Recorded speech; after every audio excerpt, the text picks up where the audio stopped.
Dear 13-year-old me, I've been thinking about you a lot lately. There's so much I'd like to tell you, and I often wonder what you would think if you could see me now. Would you be disappointed, hopeful, resigned, excited? I know that you imagine me as a 30-year-old woman to be fully self-actualized and far along the linear path that you see as having begun the day you started kindergarten, leading to university, then to a career. I also know that the real reason you want to be a teacher is because you're afraid. You don't want the familiarity and structure you've grown up with to be torn away from you. You don't want to be thrust into an open world sandbox after the main quest is over. Because deep down, despite how your anxiety would love to have you believe that you hate people, the thing you want more than anything is to have a community, a friend group to be entwined with, a sort of found family who care about each other and have inside jokes and chat and go on adventures together.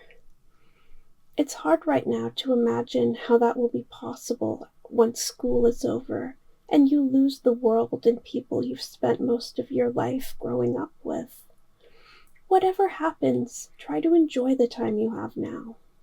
Don't let the fear of loss sabotage the memories you'll be able to hold on to. Likewise, don't pass up opportunities to spend time with and learn about the people you love. You never know what will be waiting around the corner, and there are choices you will regret not taking. Speaking of regrets, you will regret letting fear hold you back more than you regret moments where you reached out and ended up being embarrassed. Well, instances where I might have come across as stupid or awkward do haunt me. The instances that truly weigh on my soul are moments where I could have been kind but wasn't. I know there is a bitterness that aches in your heart, but don't let it make you mean. Frustration, jealousy, envy, loneliness, desperation, grief. When you feel things that push you to the point of being someone you would otherwise never want to be, remember that you always have a choice. It's ironic how yearning to belong can make you believe you don't need friends, to isolate yourself further, to entrench yourself in toxicity just to feel connected to a community. Someday you will get the adventure you've always dreamed of, and it will be harder than you imagine.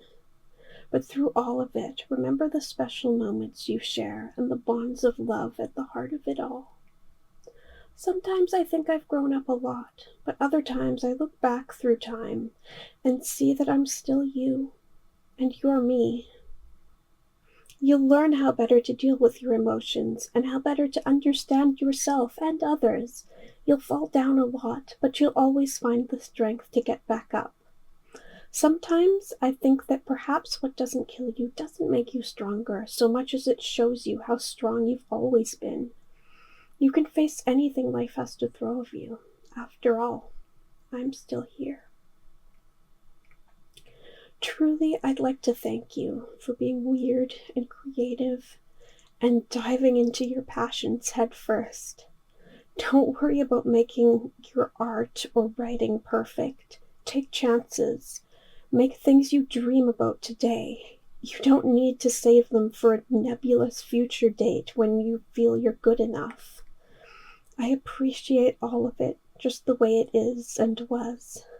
When I think about you, I often find myself wishing I could reach back into the past just to put a hand on your shoulder and tell you that it's going to be okay. That you're okay just the way you are. That you don't need to prove anything to anyone. That no matter what happens in the future, hope is always alive, and you'll spend the rest of your life knowing that intrinsically because you survived it. But don't worry about the future now. Go forth and don't be afraid to walk in the sun. Have fun with your friends, be wild and free, because that's one of my favorite things about you, and something I always want to keep as part of myself. Reka, Hannah, Firefox, whatever it is you want to be called these days, I'm sorry I've been hard on you. I love you. Love, your 31-year-old self.